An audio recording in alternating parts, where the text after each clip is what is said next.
सुप्रभात मान्यवर। आज आपको लेके चलता हूँ सर्बिया की ठंड से हिमाचल की ठंड में, क्योंकि दिल्ली में जो है काफ़ी गर्मी है इस समय। तो अभी फैमिली के साथ प्लान बना है हिमाचल जाने का, अपने होम टाउन जाने का।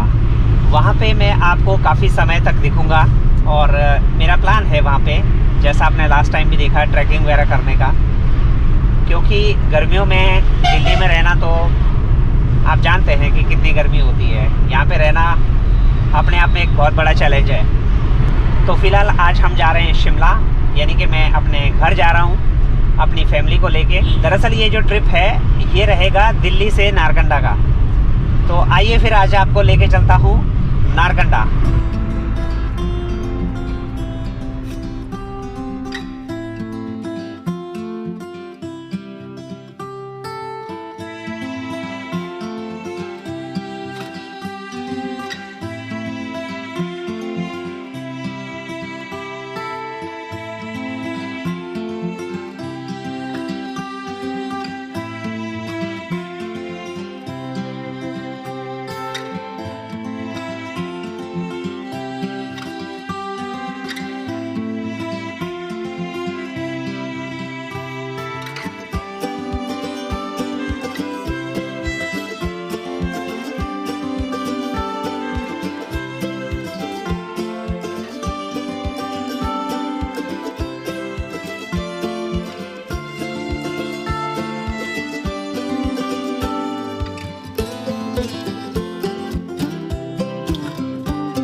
हिमाचल प्रदेश में आपका स्वागत है, हम सबका स्वागत है। बड़े दिनों बाद मौका मिल रहा है घर जाने का। मैं हमेशा से मिस करता हूँ इन पहाड़ों को। जब भी मैं कहीं जाता हूँ बाहर के देशों में भी, तो मुझे जो पहाड़ी एरियाज़ हैं वो सच में बहुत पसंद आते हैं। और मेरा तो जन्म ही पहाड़ों में हुआ है, तो मुझे सच में बहुत अच्छा लगता है। अब जैसे मैंने आपको बताया, कुछ दिनों तक मैं इन पहाड़ों में रहूँगा और आपको दिखाऊंगा यहाँ की लाइफ। हिमाचल प्रदेश की जो असली लाइफ है वो मैं आपको दिखाऊंगा। अभी एंटर किया है हमने हिमाचल। इस जगह का नाम है परवाणु। परवाणु के बाद बड़ा जो स्टेशन है, दरअसल ये डिस्ट्रिक्ट सोलन में आता है। तो सोलन जो शहर है, बीच में भी बहुत सारे आते हैं छोटे छोटे, जैसे धर्मपुर वगैरह। तो लेकिन बड़ा जो शहर है वो इसके बाद आएगा सोलन। सोलन आप में से बहुत सारे लोग जानते हैं। और सोलन के बाद फिर बड़ा जो शहर है वो है शिमला। और शिमला के आगे फिर मुझे और लगभग 100 किलोमीटर आगे जाना है। तो गाइस अभी थोड़ा लेट हो गया मैं रिकॉर्डिंग पे, लेकिन यहाँ पर एक ट्रेन थी जो आई थिंक, जहाँ तक मुझे पता है, आई डू थिंक वो रॉन्ग थी। वो वाली ट्रेन ऊपर, मतलब ट्रेन ट्रैक्स, वो कहना चाहता हूँ मैं कि असल में ब्रिटिश की ट्रेन ब्रिटिश में बनाई थी।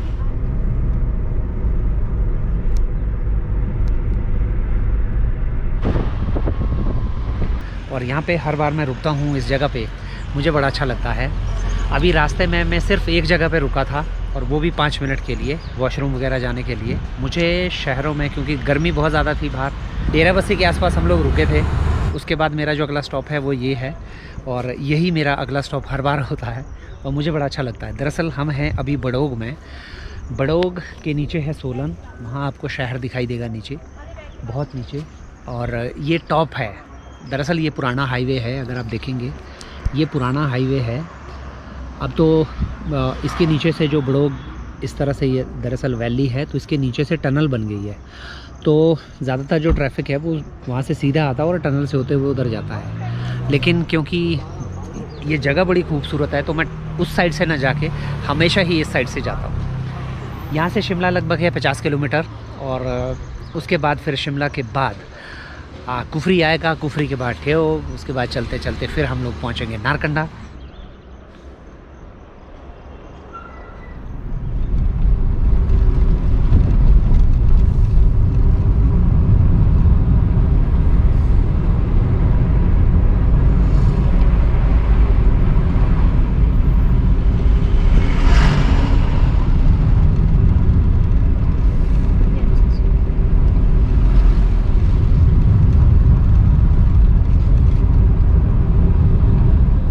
अभी हम लोग पहुंचे हैं जी कैंथली घाट, और यहाँ से शिमला अब बिल्कुल पास में ही है। दरअसल ये नया वाला हाईवे है 4 लेन जो बन रहा है यहाँ पे। अभी इस समय क्योंकि जून का महीना है, बहुत सारे टूरिस्ट गाड़ियों में भर भर के शिमला जा रहे हैं। तो अगर आप गाड़ी से जाने का प्लान करते हैं तो मेरे हिसाब से फिर थोड़ा सा, क्योंकि शिमला में भी पार्किंग का बहुत दिक्कत रहता है, गाड़ी से ना जाके दूसरे जो ऑल्टरनेटिव्स हैं शिमला घूमने के, दिल्ली से बसेस चलती हैं HRTC की, जिसमें वॉल्वो बसेस भी हैं, और ट्रेन से आपको आना होगा कालका। कालका से फिर छोटी ट्रेन शिमला आती है। एक ऑप्शन फ़्लाइट का है, अलायंस एयर की फ़्लाइट आती है दिल्ली से। लगभग सुबह वो, उस फ्लाइट का दरअसल कोई टाइम नहीं है, वो पहली मैंने फ़्लाइट देखी जिसका कोई टाइम ही नहीं है। कभी वो 6:15 बजे चलती है, कभी वो 7:30 बजे चलती है, कभी वो 8:15 बजे चलती है। और वो एक ही एयरक्राफ्ट है जो दिल्ली से शिमला आता है, फिर शिमला से कुल्लू जाता है, कुल्लू से फिर वापस शिमला आता है, शिमला से फिर वापस दिल्ली जाता है। उसमें लगभग जो बेसिक किराया है वो है 2960 रुपये। हालांकि वो कुछ ही टिकटें होती हैं, तो उसका भी आप फ़ायदा ले सकते हैं। और जो लोग बाइक से आना चाहते हैं, बाइकर्स के लिए तो सच में बहुत ही ज़बरदस्त।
शिमला रह गया जी 10 किलोमीटर।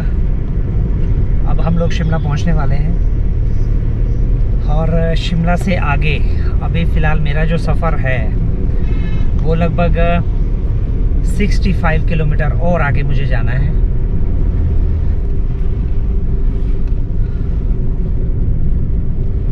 ये और शिमला से आगे मुझे लगभग 2 घंटे और लग जाएंगे। रास्ते में एक जगह पे रोड बंद है, देखते हैं वहाँ कितना टाइम लगता है।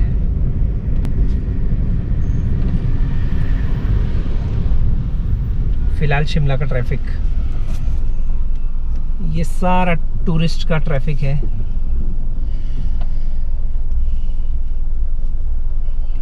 हमारी वाली लाइन पूरी पैक्ड है यहीं से ही, और अभी शिमला यहाँ से लगभग 10 किलोमीटर दूर है।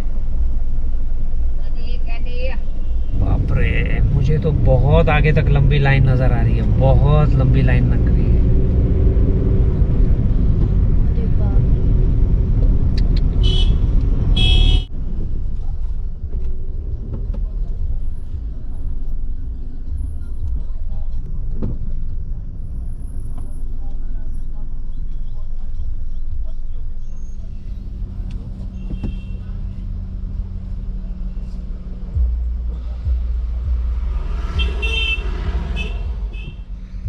भाई कार वालों, शिमला मत आना कार लेके, दूसरे किसी मोड से आ जाना, उससे अच्छा बस से आ जाना, ट्रेन से आ जाना, कार से मत आना।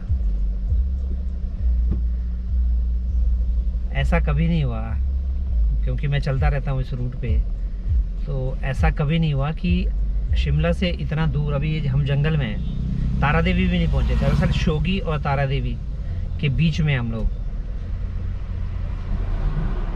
और ट्रैफिक हिलने का नाम नहीं ले रहा।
ये है जी शिमला से नारकंडा का रूट, एकदम खाली, भीड़ भड़ाके से दूर, शोर शराबे से दूर। आप देखिए कितना डिफरेंस है।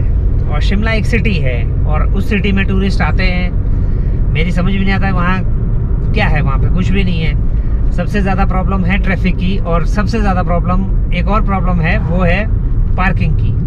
कभी आपको मौका मिले शिमला आने का तो मैं आपको रेकमेंड करूँगा कि शिमला सिटी में मत रुकिए, शिमला से आप ऊपर आइएगा।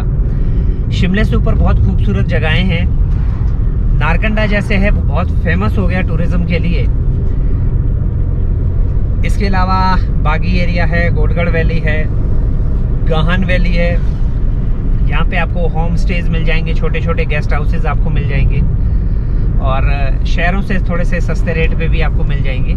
लेकिन अगर आप एक अच्छा वेकेशन चाहते हैं तो शिमला से अच्छा वेकेशन आपका इस एरिया में हो सकता है। खैर फिलहाल अभी हमने क्रॉस किया है ठियोग, और अभी रास्ते में एक बार चाय के लिए रुकेंगे। उसके बाद फिर हम अपना जो सफ़र है कंटिन्यू करेंगे नारकंडा की तरफ का। अभी एक छोटे से ब्रेक के बाद अब हम फिर आगे की तरफ निकल गए हैं। अब आएगा मतियाना, मतियाना, मत ही आना, उसके बाद शिलारू, कंडियाली, और उसके बाद नारकंडा। ये पूरा जो हाईवे है दरअसल ये है नेशनल हाईवे 05, लेकिन पूरा खाली रहता है। शिमला से ऊपर जब आप आएंगे तो आपको पूरा जो हाईवे है वो खाली मिलेगा और बहुत खूबसूरत है। अगर आप इसमें ड्राइव करते हैं, यहाँ पे ड्राइव करने की अलग ही बात है। पहले मैं यहाँ पे बाइक चलाता था तो मुझे बाइक चलाने में बड़ा मज़ा आता था, और अब ड्राइव करने में सच में बड़ा मज़ा आता है।